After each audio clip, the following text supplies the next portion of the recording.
The MK Mental Health Hour with Arthur Ellis Mental Health Support and MKFM. It's just gone 7 o'clock on your Sunday evening. Hello, it's Leah with you for another MK Mental Health Hour tonight, talking all about money and mental health. And we continue with MK's biggest hits as well. Harry Styles on the way after Jax Jones now. The MK Mental Health Hour and MKFM.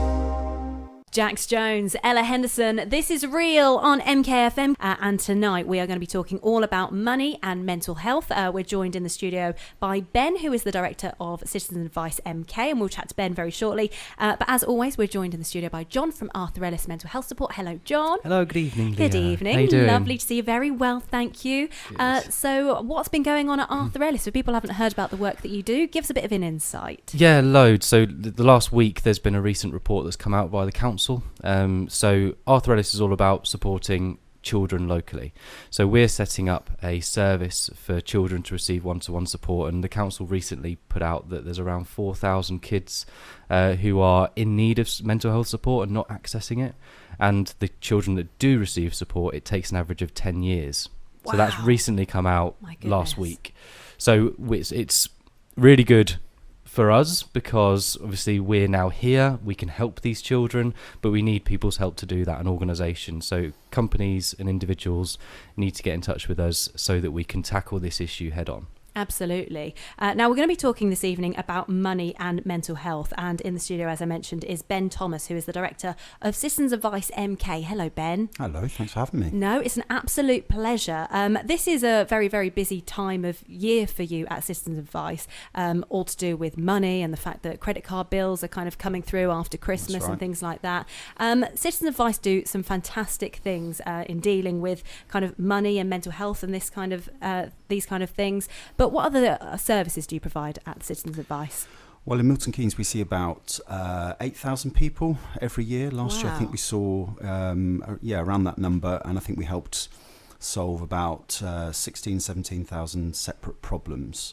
A lot of that is money related. It's stuff like debt, benefits, people having problems paying their rent. So therefore, that can become a housing issue, sometimes threatened with homelessness. You know, the landlord might be trying to kick them out, or some of the landlords just put the rent up and they need to come and get some advice on that. But we help with loads of other things too, like problems at work, people perhaps going through redundancy, or some other sort of problem at work like disciplinary or grievance, consumer problems, people buying goods and services that they're not satisfied with, wanting some independent advice on what they can do. Immigration problems, family and relationships, that's a massive area of work for us, particularly this time of year. And also, increasingly, lots of other people come in to help, ask us for help with things like getting online. A lot of people out there who maybe not confident using a computer or a digital platform to access something like universal credit, or to pay a bill online or access their bank online. So we're doing a lot more stuff now around coaching people to develop those sorts of skills as well. Brilliant. Well, it's a great resource for us to have here in Milton Keynes. And as we said, one of the kind of big things that you do deal with is money. And John, we were just saying off air, you've got a stat all about kind of household debt for people in Milton Keynes. Yeah, so we'll go into specifically Milton Keynes in a bit, but nationally, at the end of last year, household debt went up by around about 12%. Gosh. So the average household is in around £4,500 worth of debt, and that's kind of middle of the road. It's the median figure, so it's like the middle house that's been picked out to demonstrate that. So obviously that has a knock-on impact to people's mood, how stressed they get, how they deal with different situations, how they react in work, and a variety of things. So we really want to cover how people can address these situations rather than burying our head in the sand, tackle them. So we're going to be going through the different steps that you can take to get on top of your finances and get back in control. Brilliant. Well, we're going to delve into that after we hear from Harry Styles now. This is Adore You on MKFM. Sounding very nice on your Sunday evening. Harry Styles and Adore You on the MK Mental Health Hour, where this evening we're talking all about money and mental health, joined in the studio by John from Arthur Ellis Mental Health Support and Ben Thomas, who is the director of Citizens Advice MK. So I suppose before we kind of go into the impacts that it can have on your mental health, we should have a kind of a basic understanding of what debt is. So how would you kind of define that? that, Ben? Well, I guess at its most basic level, it's spending more or having expenditure that's higher than the income that you have, the amount of money you've got coming into your household. I think if you also think about it, I'm sure a lot of people listening will think, well, I've got debt, I've got a credit card, I've got a mortgage, you have financial responsibilities. But for us, things can quickly spiral out of control. The sort of inquiries people bring to our door are where they've been through something that may have happened to them, a life event. It could be something like a bereavement or being made redundant, or your partner, your husband, your wife, whoever loses their job, and so your household income is reduced, it's cut in half. Any of those kind of shocks, major kind of life shocks, financial shocks, can quickly sort of blow you off course. You might have been paying your mortgage or your rent or your credit card bills, religiously for months and months and months, and never missed a payment. And it can sometimes just be one change in your life that suddenly throws you off course. And it doesn't take very long. There's a kind of old saying amongst lots of advice agencies, particularly places like Citizens Advice or law centres, that most people are usually about 2 paychecks away from some kind of... Is that it? Yeah. Wow. Because it's getting harder to save. There's a lot of stuff out there in the news recently about how much more difficult people are finding it to save and to put money away, because there's also other things to look at, like the rising cost of living. Energy bills are going up, train fares are going up. If you run a car, it's not cheap. Yeah. And people need all those sorts of things. If you need a car to get to work, you need a car. Not everyone can walk to work or get a cheap bus ticket. So balanced against the kind of cost of living issues that are out there, if you've got all that day-to-day expenditure, and then your household income's cut in half because someone loses their job, you've got to try and make a very small amount of money go a lot further. If you've got children, you've got to make it go even further. Yeah. So I think that's where people feel that pressure, and that's usually where we meet them on their kind of journey through trying to resolve financial problems. So I had a situation this week which isn't anything related to bereavement or anything that severe, but just as an example, while you were talking, on Wednesday, my tyre blew. Mm-hmm. And you might think, oh yeah, it's just a tyre or whatever, but while I was pumping it up, my foot pump broke. Oh no. So then it was kind of it's turned from a slow puncher into now I've got to go buy a foot pump. And all of a sudden, and I'm late for work, so obviously I'm not going to work, I'm not contributing to work, I'm going to be late in, so all of a sudden it's become a 70-80 quid day out of nowhere, and that's just a very, very small event. But if it's something much larger, like a relationship issue or a partner that's lost their job or redundancy, that has a massive impact. And sometimes there are just unexpected pieces of expenditure, so you're quite right, it doesn't have to be a major life event. If you're a family of 4 and your fridge freezer breaks down, can't be repaired, or the warranty thing's expired on it, it's not cost effective to get it repaired, you've got to buy a new one. You haven't got any spare cash at the end of the month to do that. What do? Well, maybe you just stick it on a credit card, or you take out a payday loan, or you borrow money even off a family member or something. But the minute you do that, of course, you're sort of in someone else's pocket then. Yes. And that's the pressure that people feel, that kind of, well, I wasn't expecting that to happen. Oh, now I've got to spend 500 quid on this. Oh, I'll just borrow the money and worry about it later. It's the easiest thing in the world to do, and we totally understand why people are in that position, because it's not cheap to live in the UK. No, and I think you kind of get into the routine, like you say, where you're paying your bills, you're kind of, everything's fine, and then all of a sudden your tyre blows and your foot pump goes, and then all of a sudden you've got all of these expenses. And it's just one of those things that it always seems to happen at once. There always seems to be everything breaks at one time, and you can see how easily people can kind of fall by the wayside with it. And from a mental health perspective, if all of that's being bottled up, and all of that stress that you're having to carry at work, and if you're burying your head in the sand about it and not speaking to people, you can start experiencing different things, and then that's quite we're going to go through some ways that we can maybe identify it if someone isn't speaking out, so that we might be able to spot it from an external point of view. Well, thank you for doing it, John. That's a nice little segue. That's exactly what we're going to be talking about after Kungs and Cooking on 3 Burners. This Girl, which is on the way for you next. The MK Mental Health Hour with 123 Internet Group. MKFM. Kungs and Cooking on 3 Burners, This Girl on MKFM. Hello, it's Leah with you for another MK Mental Health Hour. Tonight talking all about money and mental health with John from Arthur Ellis Mental Health Support and Ben, who is the Director of Citizen Advice MK. Now, we've already established what debt is and kind of some of the life events that can affect that debt. But how might we identify if you're in trouble, John? Yeah, well, just like any issue related to mental health, there are the typical signs that you can pick up on, but then there are more specific ones related to debt and if that's having an impact on mental health. So some of the more typical ones that we can see are that people might be starting to avoid social situations. Right. So they might be beginning to isolate themselves, not wanting to go to the pub or go on cinema trips because all of these things cost money.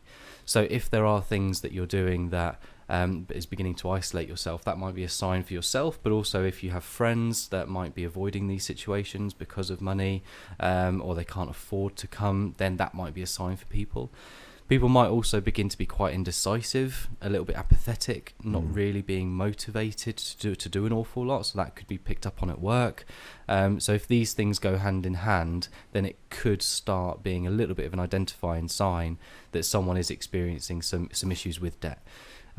Sleep is also a massive one. So with money and worries, we know that worries has an impact to sleep. Yeah. And I think that that's something that Citizens Advice has really seen, that sleep has been a massive one that is impacted. You're right. I mean, there's some really interesting statistics. If you look at our website, www.citizensadvice.org.uk,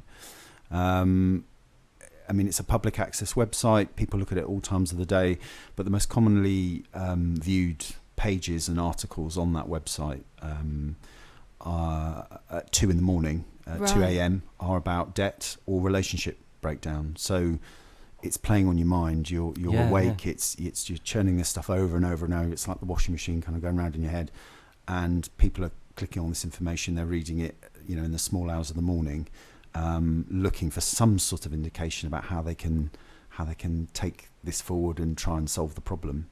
And then obviously if sleep's being impacted, then the apathy and the motivation and all of the other stuff doesn't necessarily improve. It's just adding to it, and it becomes this cycle. So that's the importance really of what you guys do. And I think what John's saying about people kind of withdrawing from different situations, I think there are other symptoms of that too. I mean, a common thing that we see is people who are in quite significant financial trouble.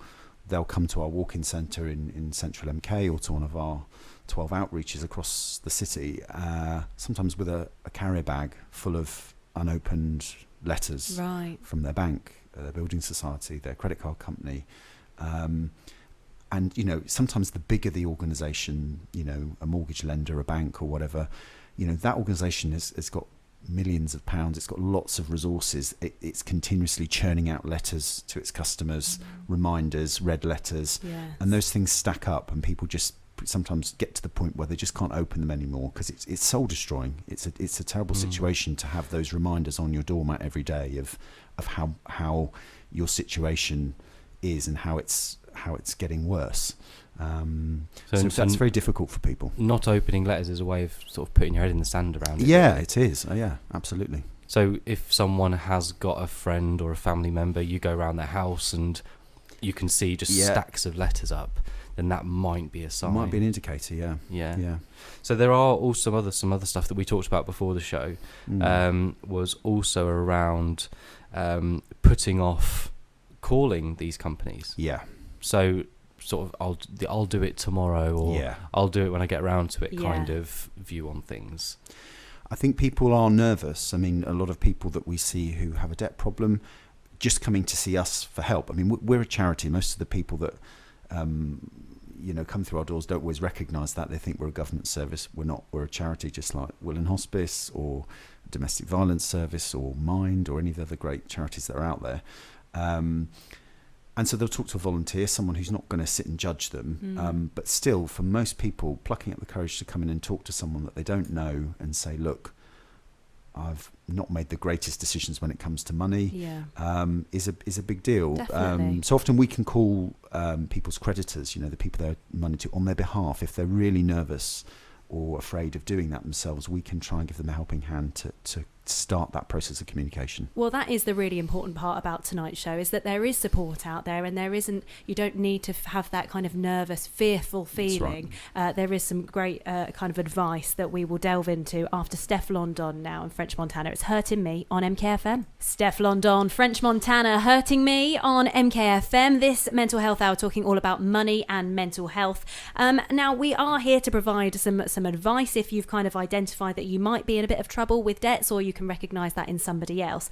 And there is some kind of day-to-day kind of money advice that we can give to people, aren't there, John? There are a few steps that people can take. Yeah, absolutely. And I know that it will be difficult, especially if you're feeling quite apathetic, you're feeling unmotivated. You might just think, oh, it's all just got too big. Yeah. I can't face this.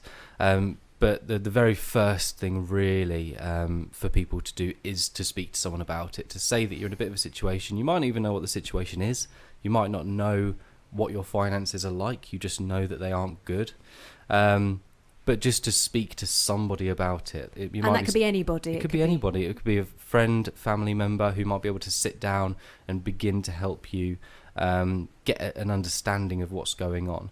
But then also there are things that you can do yourself. If you do have the motivation, you do want to get in control and have a look at all of this, there are certain things that you can start to do yourself, or you could do with a family member or friend, that can help you feel a little bit more on top of it. And one of the things that we've talked about, Ben, is just prioritising and just simply just getting together what you actually owe, who to, and how to prioritise that. That's right. I think a lot of people sometimes get confused with, particularly if they've got multiple debts, they might have 4 or 5 different amounts of money that they owe various different people, different lenders. It could be the bank, credit card company, a catalogue, but they may also owe some money on their rent to the landlord or council tax. In fact, clients that we see within our service who declare a mental health issue are twice as likely to have council tax arrears than other clients using the service. And something that we notice is that people look at the amounts when it comes to their debts. So they'll see a credit card bill for maybe £1,000 or a couple of £1,000s, but they'll also have council tax arrears that may only be just a few £100s. They will assume, and it's a very innocent and common assumption to make. You kind of would, wouldn't you? Yeah, you would. You think, well, that's more money than the council tax, so that must be more important. Actually, it's not. When it comes to prioritising some of your debts, it's about looking at the potential consequences of those debts, and the longer that they go on unaddressed, what sort of impact that they will have on your life. So, of course, things with like rent arrears, if you've not been paying your rent, at some point you could get evicted. Yes. Not been paying your mortgage, your house could be repossessed. Not paying your council tax, you could go to court. I mean, in a very, very small number of cases, it's not very common now, but people can be imprisoned for not paying their council tax. And going to court is a stressful thing. Definitely. And going to court about your landlord, if your landlord's trying to evict you, that's a stressful thing to go through. If you're already suffering from mental ill health, you don't need another event like that to exacerbate the problem. So often it's about coming in and speaking to someone, as John said, whether that's us, whether that's a family member, to look also at prioritising, because credit debts are what we would in sort of advice terms regard as secondary debts. They don't have the same sets of consequences as not paying your rent, and not paying your council tax, or not paying your mortgage. So in this situation, it's really important to take the time to sit down with somebody and actually understand what debts you've got and how important they are, and prioritise them. Bearing in mind back to when we were talking about the different identifying signs, these letters might not have been opened for years. Yes. So they might not have a clue what is owed, what if there's been APRs built into it as what the actual figure is. So it's about really sitting down, going through statements, going through what agreements you have with companies that you might have forgot about that just go out every month, and really understanding what it is, because there might be I've had subscriptions before. That's right. That go out and I haven't known or used it or needed it or anything, and it's just still going. Gym memberships are a common one. People will take them out, then they'll stop going, or they'll join another gym that's cheaper, and they'll still have the old membership and not have cancelled it. And then the next minute they're getting a demand for an amount of money. I think the other important thing for me just to say is that when it comes to helping people prioritise their debts and their financial circumstances, one of the things that all of our staff and our volunteers are trained to do who work in debt advice is to draw up a financial statement for anybody that comes to us for that level of support. The financial statement is effectively your budget. It's what we use to help you prove to a creditor that you can't afford to pay them, meet the repayments. So if your credit card company wants you to pay them back £50 a week, and you're sitting there with us and we've worked out that you can only afford 25 or 15, this document, the financial statement, is what proves you cannot pay the repayment they want, but you can make an offer that might be lower than the amount they want. So it backs you up. That's right. Yeah. And in some cases, people we see that are in a negative, they don't have a disposable income at the end of the month. So sometimes what we have to make is a token offer, which might just be £1.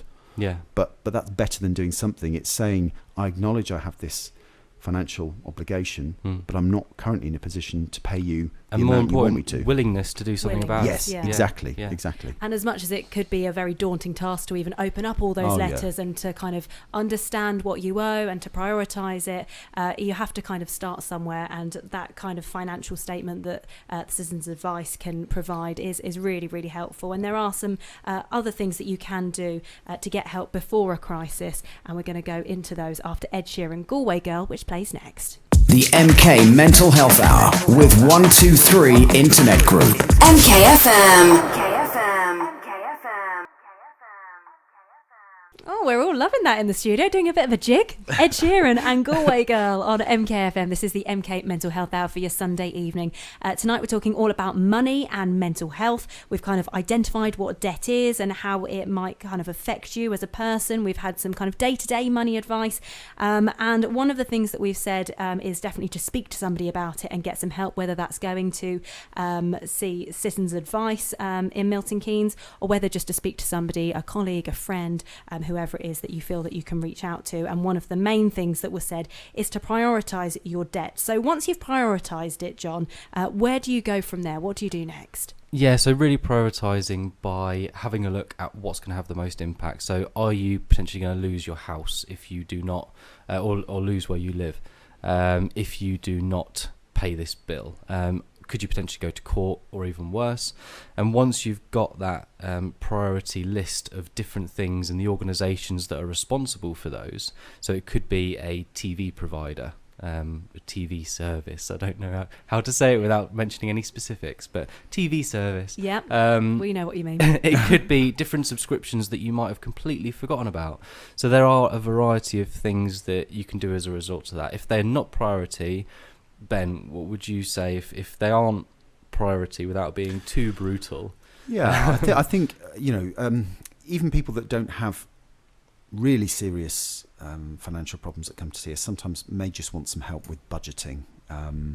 Trying to perhaps rebalance some parts of their household budget and look at what they're spending their money on. And we try really, really hard to obviously understand people's household circumstances. So, if you've got a couple of kids at home, you might need all the children's channels on your television cable package. Or you might, if you're a smoker, it's really easy for someone to just say, well, give up smoking them. But it's not as simple as that. No. So we've got to understand that there are things people enjoy doing, or things that people have as part of their sort of leisure and home life that there may be an opportunity to make some savings, but it doesn't necessarily mean you have to eradicate them completely. So it isn't a case of being that brutal to say just cancel everything that isn't a priority. No, not always. I mean, sometimes it can be looking at things like your TV and broadband packages, like we've discussed, or it can be looking at your energy bills. I mean, energy bills generally are quite high in the UK, but there are lots of good websites out there moneysavingexpert.com, YouSwitch, that can help you look at making some comparisons and maybe saving some money. Sometimes that can take a bit of patience to sit and look at what you're spending. But I mean, I did mine 2 years ago when we had a little campaign of doing it in the office where we were delivering that service to clients. And one day I picked up one of our own leaflets and just thought, I might do it for myself. Yeah. I saved about 300 quid. It's on amazing, mine. actually. Yeah. And even just making one phone call and you can completely slash That's your bills right. in Yeah. half. So yeah, that kind of thing too is if people don't feel confident enough to do it themselves, we can certainly help walk them through it. But you can also, I know I've phoned up services that I've been using and they want to retain you as a customer. Yes. So it might be a case that if you not necessarily, I don't know whether threaten is the right word, but if you suggest that you might cancel or might leave, then all of a sudden there could be all of these incredible deals that come out the woodwork to get the cost down while still retaining that service. I think as consumers, often there can sort of seem to be very little benefit sometimes for being a loyal customer. Yes. And sometimes it is just about having a frank but polite conversation with your provider to say, well, actually, I've been a customer of yours for 5 years now. What can you do for me? Surely there's a better tariff or deal that I can go. And you can help people with that. If they're not Advice, confident, we can help people with that. Yeah. And if you are diagnosed with a mental health condition, you say to tell companies that you're with, and they can put you on some kind of priority register as well. There are companies have got a lot better now at trying to look after customers who are vulnerable, and of course people with mental health problems would fall into that category. Lots of companies will have now registers for vulnerable customers, in which case a customer might disclose something about a mental health condition. There are some pretty formal rules now about lending money to people who have mental health problems, because in the past there have been cases where people who've gone through perhaps like a manic depressive episode have taken out a lot of credit at a time when they recover and they're well again and they don't even recall doing it. So and things like this are so easy to do just online. So it's not, there aren't the provisions in place, checks but now or with the certain balances, things there are.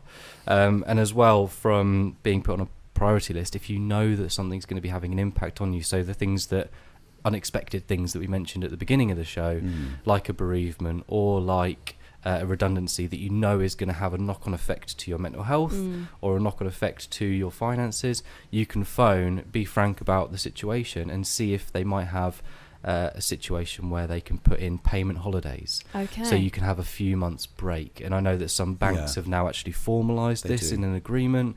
There are other utilities companies that allow you that breathing space so that you can deal with things, get on top of things, and then start addressing things. And one of the other kind of life events, the unexpected life events that we mentioned at the beginning of the show, was bereavement. And there is something called Telus Once. Yes, that's right. So we quite often see a lot of clients that will come into the bureau and say that they've suffered a bereavement, and it may be a partner, spouse, parent that's passed away. And of course, for the family and the relatives that are left behind in a situation like that, it is incredibly difficult to have to keep telling people and going through the story every single time. So the government did set up something called the Telus Once service, which if you have a family member, friend, partner who had been claiming any kind of benefits, you can ring the Telus Once number, speak to them, and they will then make contacts with other departments like pensions, Department of Work and Pensions Job Centre, to make sure that someone hasn't got to sit and make 8 or 9 separate phone calls to all sorts of different agencies. Everybody knows through one call. That's very, very clever, really great. And so it does show that the companies are doing more, and there is support out there. Well, we're going to be doing a bit of a run through of some of those fantastic tips we shared with you this evening after Coldplay and Beyonce now. This is Him for the Weekend on MKFM. Coldplay and Beyonce, Him for the Weekend on MKFM. So the MK Mental Health Hour this evening, talking all about money and mental health. So many fantastic tips, John. Just give a quick recap of what we've discussed this evening. Yeah, absolutely. So out of this, the main things really are to get a grip of your statements, understand what your priorities are in terms of what you owe, what debts you owe to different companies, and then you can speak to those companies, whether it's cancelling things, getting the cost down of them, or letting them know that you're in a bit of a situation, and you need to either look at getting onto a priority register if you've got a mental health condition, or looking at payment holidays to ease off that strain on yourself. And then obviously as well going to Citizens Advice, who can help you with all of these different things. Exactly. So there is going to be an expert guide over on your website, John. Just remind us of what that is. Yep, so the guide is on www.arthurellismhs.com. And of course, Citizens Advice MK, Ben, available for so many fantastic things. If people want to find out more details about that, how can they do that? They can go to our main website, which is www.citizensadvice.org.uk, and there's details there of our local phone number in Milton Keynes that you can contact us on, and the opening hours for that, and also the opening times of our drop-in and all of our outreach services across MK. Brilliant. Well, thank you both so much for this evening. Thank you. And Thank you. We'll see you same time next week for another MK Mental Health Hour.